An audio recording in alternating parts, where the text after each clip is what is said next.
Baik, salam sejahtera untuk kita semua. Saya Farah Sans Daniel dari kelas Tech Skill A.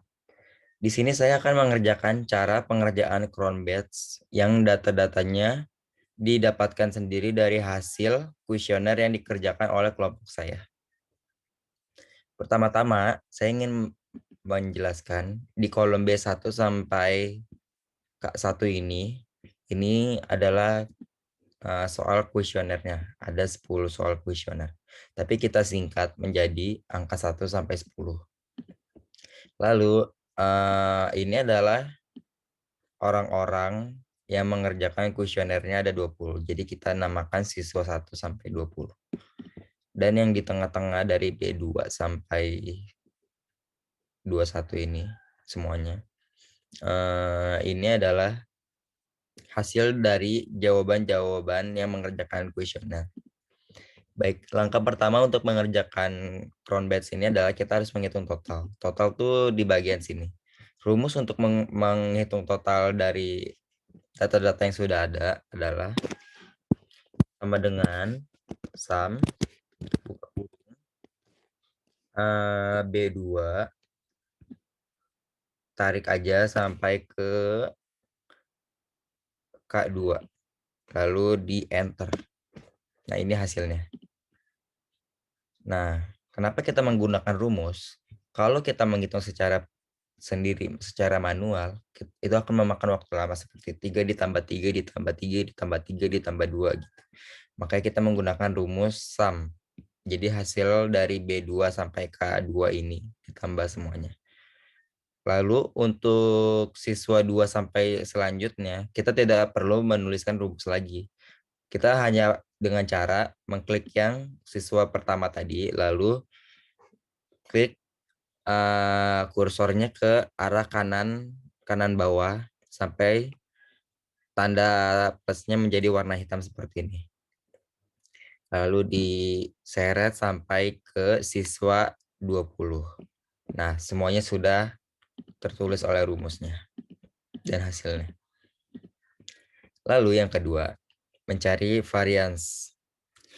Nah, variannya sendiri ini kita menggunakan rumus sama dengan var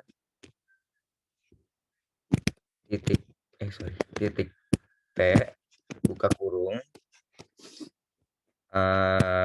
B2 titik 2 lalu B21 21 lalu di enter. Ini untuk hasil varians yang kuesioner 1. Lalu sama seperti cara total tadi, kita hanya perlu menarik ke bagian yang diinginkan. Kita akan menarik ke kanan untuk langsung menentukan semua rumusnya sampai ke question nomor 10. Nah, selesai. Terus untuk mencari number of item components ini, kita tidak perlu menggunakan rumus karena ini maksudnya berapa banyak question yang kita gunakan untuk data Cronbase-nya. Nah, sedangkan di Excel ini sendiri kan sudah saya jelaskan di awal, kalau questionnya itu ada 10, 1, 2, 3, 4, 5, 6, 7, 8, 9, 10. Jadi tidak perlu pakai rumus, tinggal ditulis aja 10. Di enter. Lalu untuk mencari sum of item variance-nya kita menggunakan rumus sama dengan var titik I buka kurung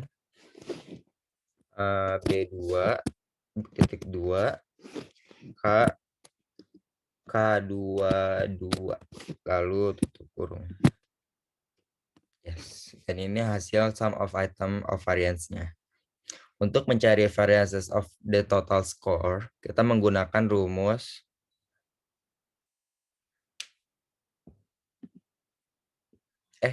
sorry guys, ada kesalahan. Jadi untuk sum of item variance, kita menggunakan rumus sama dengan sum kurung B22 lalu titik 2 K22 tutup kurung. Nah, ini hasil dari sum of item variance-nya. Lalu untuk mencari variance of the total score, kita menggunakan rumus sama dengan var titik p var titik p buka kurung L21 L2 titik 2 L21 lalu tutup kurung. Nah, ini untuk hasil variances of the total score-nya. Nah, yang terakhir, untuk mencari crown batch alpha sendiri, rumusnya agak sedikit rumit. Jadi kalian perhatikan saja. Jadi rumusnya seperti ini. Sama dengan buka kurung O2, lalu garis miring, buka kurung lagi, O2 lagi, O2 dikurang 1. Terus tutup kurung, lalu menggunakan tanda bintang. Lalu buka kurung lagi, 1 dikurang O3. Lalu garis miring, terus O4, lalu tutup kurung. Nah, ini hasil dari crown batch alpanya. Saya juga ingin memberitahu bahwa jika hasil crown batch alpanya di atas 0,6, itu berarti data tersebut layak dan boleh dipublish. Sedangkan jika hasil crown batch alpanya di bawah dari 0,6, datanya itu tidak layak untuk dipublish sama sekali. Jadi sekian dari kelompok kami. Terima kasih.